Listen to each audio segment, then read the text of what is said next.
Bonjour à tous, j'espère que vous avez la forme. Bienvenue dans cette nouvelle vidéo où je vais vous montrer l'avancée du paddle.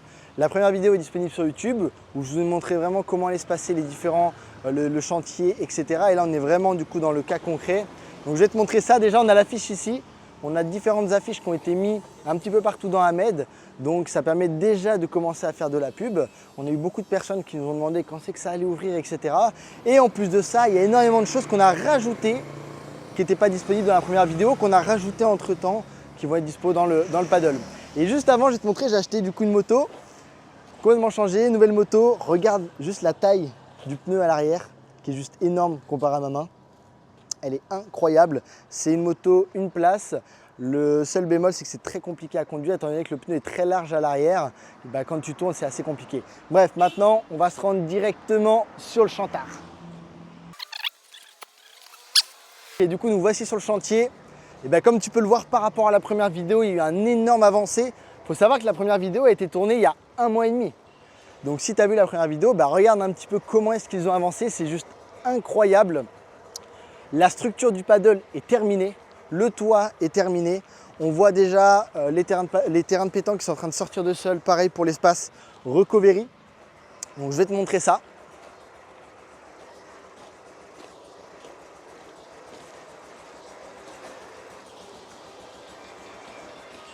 Ok, donc là en gros, il y a l'espace paddle, il y a l'espace pétanque qui est juste ici.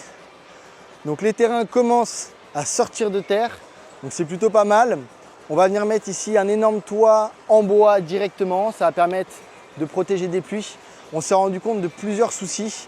Je vais te montrer ça d'ailleurs, les différents soucis qu'on a vus hier avec Seb parce qu'il s'est mis à pleuvoir, qu'on a pu avoir sur le paddle. Et je vais te montrer aussi les nouveautés qu'il y a juste derrière. Comme je disais, les soucis qu'on a vus avec Seb, donc la structure est terminée au niveau du toit, il s'est mis à pleuvoir hier.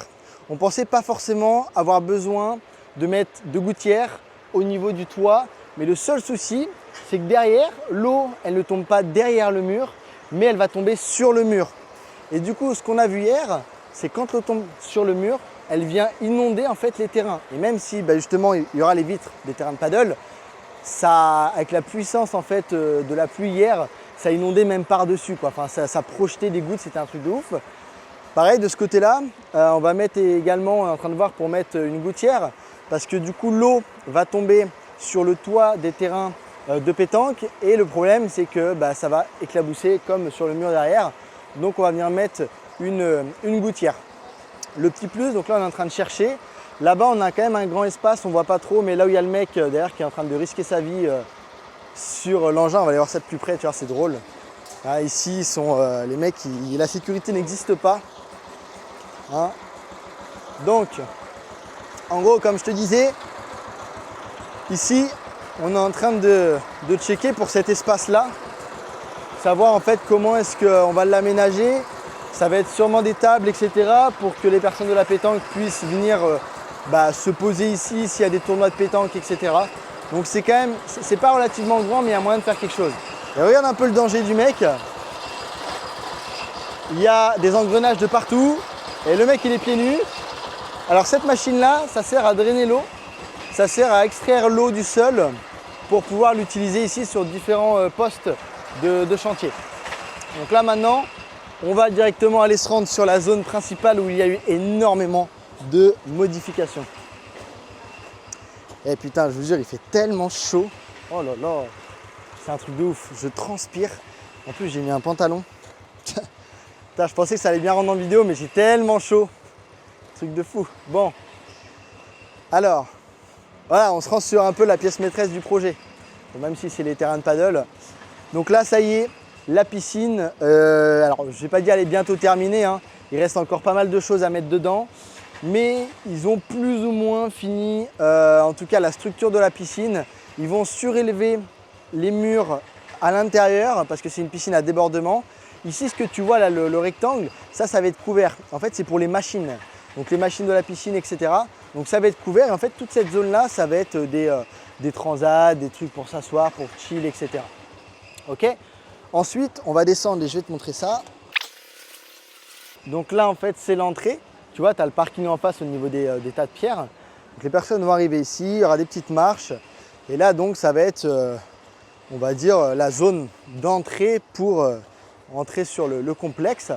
Donc on a la partie recovery ici, la partie chill area ici. Et là du coup, les nouveautés. Alors, c'est parti. Ici on va mettre un rooftop en L. Tu vois, tu vas avoir un grand rooftop au-dessus en L qui n'était pas prévu de base. Donc ça, pareil, gros plus. Comment est-ce qu'on va accéder au rooftop? On s'est posé des tas de questions, mais finalement ça va être par là. Donc ici, on va avoir des marches qui vont monter jusqu'au-dessus.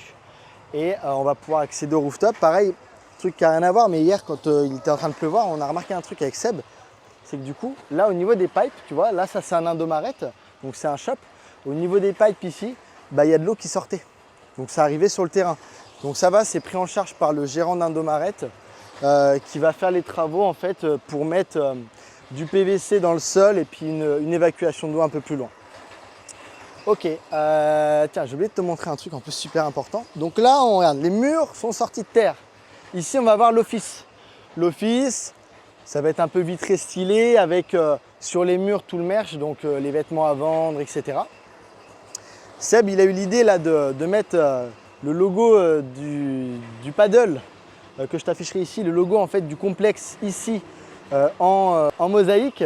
Donc on va le mettre ici, ça va être vraiment stylé. Là, hop. Putain, il fait tellement chaud. Là, on arrive sur le sauna. Donc en gros, la porte sera ici, paf. Là, donc de ce côté-là, hop, tu vas avoir la grande vitre du sauna pour avoir une vue sur le complexe. Tu as le sauna à l'intérieur, donc franchement, ça va être cool. Je pense qu'on va pouvoir accueillir 1, 2, 3, 4, 5, 6, 7, on va dire 8 personnes, je pense, à l'intérieur. Et on va voir comment on aménage. Là, ça va être le ice bath ici. Plus là, une zone avec un petit évier, de quoi poser les affaires. Ouais, on va vous mettre des images en même temps. La zone électrique ici. Alors, il y a du vent là, oh, ça fait du bien.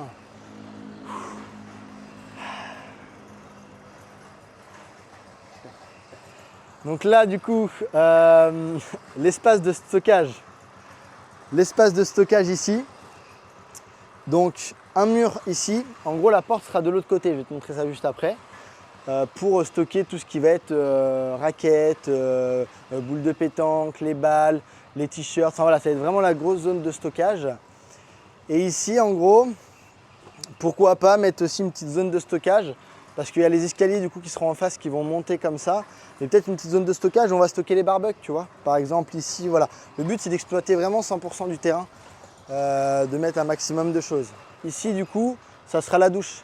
Donc là en gros, tu vas avoir une douche pour les personnes qui vont sortir du sauna. Avant d'aller dans le ice bath, tu auras la douche, etc.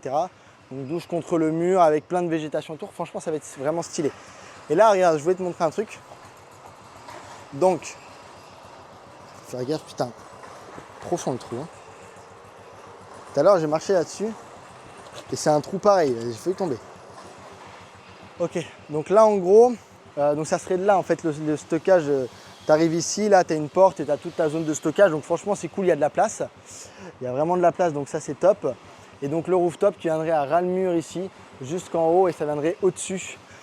Donc ça va être vraiment cool. Alors ce qu'on a prévu dans le rooftop, alors c'est pas encore décidé à 100%, on aimerait bien nous mettre nos bureaux, donc ça serait nos bureaux tout vitrés sur le complexe plus le bureau du manager en gros qui va venir gérer le complexe. Et après toute l'autre partie en L, ça va être peut-être un espace de coworking bien ventilé, complètement vitré avec la vue un petit peu partout.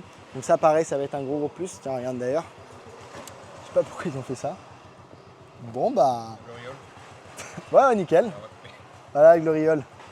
Tac. Non, mais après, c'est bon, en fait, il y a ça dedans, donc c'est bon. Voilà, nickel. On travaille à la balinaise ici. Hein. Ok. Alors, pour la suite des travaux, comment ça se passe? Là, on est en attente pour pouvoir couler la dalle. Ici, on va couler la grosse dalle pour les terrains de paddle. Ensuite, les terrains de paddle sont envoyés normalement le 10 décembre depuis la Chine jusqu'à Jakarta. On fait ce qu'on appelle la clearance. La clearance, c'est payer les taxes d'import, machin, etc. Donc, c'est quand même des taxes qui sont relativement chères. Au moment venu, je t'expliquerai vraiment tout en détail le prix des taxes, etc. Une fois que ça arrive à Jakarta, on a des agents là-bas. Nos agents, ils font donc tout le suivi depuis la Chine à Jakarta. Et de Jakarta à Ahmed, c'est envoyé en camion. Donc, c'est un seul camion, c'est un container C'est un énorme container là, de 10 mètres, je crois, un peu plus, avec les 2 terrains à l'intérieur. Quand les terrains arrivent, hop, on les met en place, on les monte et on pourra commencer plus ou moins à jouer. On va voir parce qu'il faut les zones de stockage des raquettes, etc. Il faut voir comment est-ce que ça va se cheminer. Le toit n'est pas encore terminé. Donc au niveau du toit, là les mecs qui sont en train de travailler là-bas, ils vont mettre au niveau du toit sur 3 mètres des barres de fer et ça va être recouvert de bambou. Donc en fait tout le complexe ici, il va être entouré de bambou sur 3 mètres en partant du toit. Donc ça c'est plutôt intéressant, c'est ce qui va permettre d'une d'éviter la chaleur intense et de deux ça va éviter le soleil surtout qui va venir taper sur les terrains et donc forcément sur les joueurs ça peut être gênant. Donc voilà, franchement on est assez content de la hauteur du toit. On l'a, comme tu l'as vu dans la première vidéo, on l'a rehaussé de 2,50 m, donc franchement c'est vraiment top. Là on a un toit qui est suffisamment grand. Ok, et donc voilà, donc pour récapituler, on est sur une très très bonne avancée. Les terrains de paddle normalement sont terminés d'ici 2 mois et demi à peu près. Et le reste du complexe terminera je pense mai-juin, voire même avant ça sera terminé. Ça avance extrêmement vite, donc là il va falloir nous qu'on soit super vigilants, c'est sur les finitions. Autant le gros œuvre il gère, mais par contre les finitions, va falloir être voilà, vraiment vigilant dessus parce que faut pas d'erreur, faut vraiment que le truc soit classe et surtout dur dans le temps. Donc ça va, on a un manager du chantier qui est plutôt cool, qui gère bien le truc, qui fait de bonnes propositions, tout ça. Donc c'est top. Le rooftop où on va commencer les designs des rooftops, donc ça pareil, hein, on vous mettra en story, etc. les différents types de design qu'on va